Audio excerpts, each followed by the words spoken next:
പാലക്കാട് ഇന്ന് വൈകുന്നേരത്തോടുകൂടി പരസ്യമായ പ്രചരണ പ്രവർത്തനങ്ങളെല്ലാം സമാപിക്കുകയാണ്.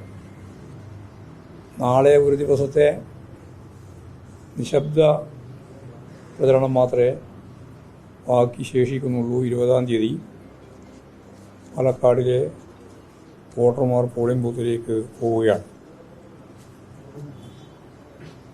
3 മണ്ഡലങ്ങളിലാണ്, ഒരു പാർലമെൻറ്റ് നിയോജക മണ്ഡലത്തിലും 2 അസംബ്ലി നിയോജക മണ്ഡലത്തിലുമാണ് കേരളത്തിൽ ഉപതെരഞ്ഞെടുപ്പ് നടത്താൻ തീരുമാനിക്കുകയും 2 മണ്ഡലത്തിൽ പാർലമെൻറ്റ് മണ്ഡലത്തിലും ചേലക്കര അസംബ്ലി മണ്ഡലത്തിലും തെരഞ്ഞെടുപ്പ് ഇതിനകം പൂർത്തിയാവുകയും ചെയ്തിട്ടുണ്ട്.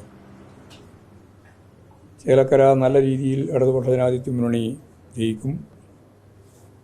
വയനാട് നില മെച്ചപ്പെടുത്തും. പാലക്കാടാണ് ഏറ്റവും പ്രധാനപ്പെട്ട ശ്രദ്ധാകേന്ദ്രമായി മാറിയത്. പാലക്കാട് തെരഞ്ഞെടുപ്പിൽ ഇടതുപക്ഷ ജനാധിപത്യ മുന്നണി ആദ്യം വോട്ടിൻ്റെ കണക്കെല്ലാം വെച്ച് 3-ാം സ്ഥാനത്താണ് ഉണ്ടായിരുന്നത്. ആ 3-ാം സ്ഥാനത്ത് നിന്ന് ഇപ്പോഴും നല്ല രീതിയിൽ ബഹുദൂരം മുന്നേറി 1-ാം സ്ഥാനത്തേക്ക് എത്തുന്ന ഒരു ചരിത്ര വിജയം പാലക്കാട് നേടാൻ പോകുന്നു എന്നുള്ളതാണ് ഏറ്റവും അവസാനത്തെ എല്ലാ അർത്ഥത്തിലുള്ള പ്രചരണ പ്രവർത്തനങ്ങളെയും മാധ്യമ വിചാരണയെയും എല്ലാം അഭിമുഖീകരിച്ചുകൊണ്ട് നമ്മൾ യഥാർത്ഥത്തിൽ LDF മുന്നേറിക്കൊണ്ടിരിക്കുന്നത്. ആ മുന്നേറ്റം UDFും തിരിച്ചറിഞ്ഞിട്ടുണ്ട്, BJPയും തിരിച്ചറിഞ്ഞിട്ടുണ്ട്. അതിൻ്റെ ഭാഗമായി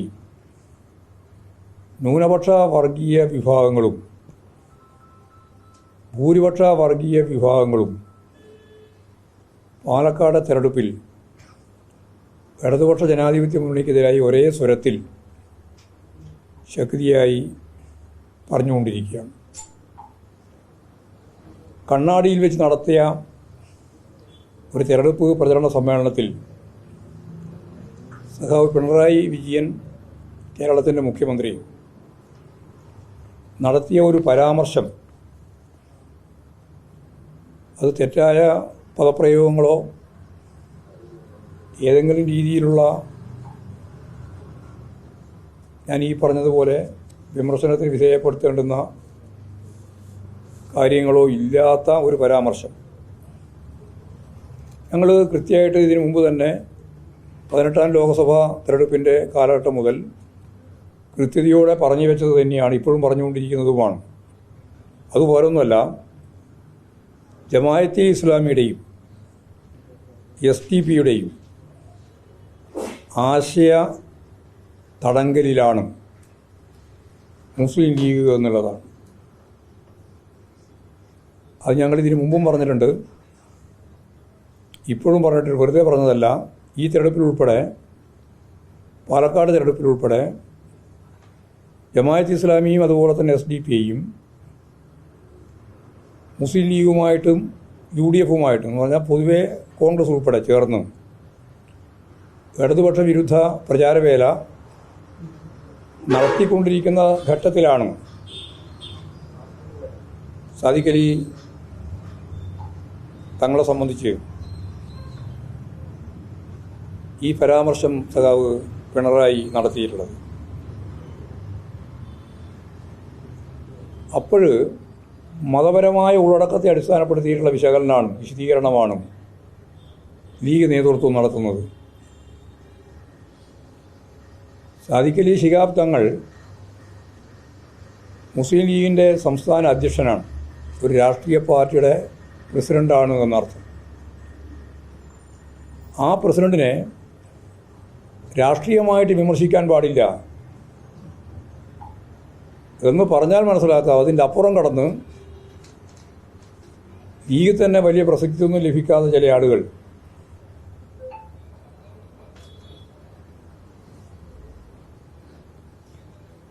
സാദിഖ് അലിയെ സംബന്ധിച്ച് പറഞ്ഞാൽ വിവരമറിയും. ചില നേരത്തെ പറഞ്ഞതുപോലെയുള്ള വാർത്താമാധ്യമങ്ങളിൽ സ്ഥിരം കിട്ടാത്ത ചില ആളുകളുണ്ട്. അവർ ട്രൗസർ ഊരിക്കും എന്ന് വരെയാണ് പറഞ്ഞത്. എന്തു പറയാൻ യാതൊരു ഉളുപ്പുമില്ലാത്ത പ്രചരണ കോലാഹലമാണ് ചില ആളുകൾ സംഘടിപ്പിക്കുന്നത്. ഞങ്ങൾ കൃത്യമായ രാഷ്ട്രീയ വിമർശനമാണ് ഉന്നയിച്ചത്. മുസ്ലിം ലീഗിൻ്റെ സംസ്ഥാന അധ്യക്ഷൻ കൈകാര്യം ചെയ്യുന്ന രാഷ്ട്രീയത്തെ പറ്റിയാണ് പറഞ്ഞത്. അപ്പോൾ ഉടനെ തന്നെ മതപരമായ വികാരം രൂപപ്പെടുത്താൻ വേണ്ടിയുള്ള വർഗീയ അജണ്ട ചില ആളുകൾ കൈകാര്യം ചെയ്യുന്നു എന്നുള്ളതാണ് അതിൻ്റെ ഭാഗമായിട്ട് വരുന്നത്. ഇത് തന്നെയാണ് ഞങ്ങൾ പറഞ്ഞുകൊണ്ടിരിക്കുന്നത്. ജമാഅത്തെ ഇസ്ലാമിയുടെയും SDP-യുടെയും തടങ്കൽ പാളയത്തിലാണ് യഥാർത്ഥത്തിൽ ലീഗുള്ളത് എന്ന് പറയുന്നത് വെറുതെ പറയുന്നതല്ല. ഈ വർഗീയ ധ്രുവീകരണത്തിന് നടത്തുന്ന ശ്രമം ന്യൂനപക്ഷ വർഗീയതയുമായിട്ട് ബന്ധപ്പെട്ടാണ് ജമാഅത്തെ ഇസ്ലാമിയും SDP-യും സംഘടിപ്പിച്ചുകൊണ്ടിരിക്കുന്നത്. അതിനെ മതനിരപേക്ഷ ഉള്ളടക്കത്തോടെ കൈകാര്യം ചെയ്യാൻ സാധിക്കാത്ത വിമർശനമാണ് ഞങ്ങൾ ഉന്നയിച്ചിട്ടുള്ളത്. ആ വിമർശനം ശരിയായ രീതിയിലുള്ള വിമർശനം തന്നെയാണ് എന്ന കാര്യത്തിൽ യാതൊരു സംശയവുമില്ല. അതിനെ മതപരമാക്കാനും മതത്തിൻ്റെ പേരിൽ കാര്യങ്ങൾ അവതരിപ്പിച്ച് വർഗീയ ധ്രുവീകരണം നടത്താനുമാണ് ചിലർ നടത്തിക്കൊണ്ടിരിക്കുന്നത്. അതിനെ ആ അർത്ഥത്തിൽ കേരളത്തിലെ ജനങ്ങൾ കാണുമെന്ന കാര്യത്തിൽ യാതൊരു സംശയമില്ല. അപ്പോൾ മതവികാരത്തെ ആളിക്കത്തിക്കുന്നതിന് വേണ്ടി മുസ്ലിം ലീഗ്, ഞാൻ നേരത്തെ പറഞ്ഞ പോലെ തന്നെ ജമാഅത്തെ ഇസ്ലാമിൻ്റെയും SDP-യുടെയും ഒപ്പം ചേർന്ന് നടത്തിക്കൊണ്ടിരിക്കുന്ന ഈ പ്രവർത്തനം ഈ തെരഞ്ഞെടുപ്പിൻ്റെ അവസാന ഘട്ടത്തിലെത്തി നിൽക്കുന്ന സന്ദർഭത്തിൽ മുഴുവൻ വോട്ടർമാരും മതനിരപേക്ഷ ഉള്ളടക്കമുള്ള ജനാധിപത്യ ശക്തികളും തിരിച്ചറിയണം എന്നതാണ് അത് സംബന്ധിച്ച് ചൂണ്ടിക്കാണിക്കാനുള്ള വളരെ പ്രധാനപ്പെട്ട ഒരു കാര്യം.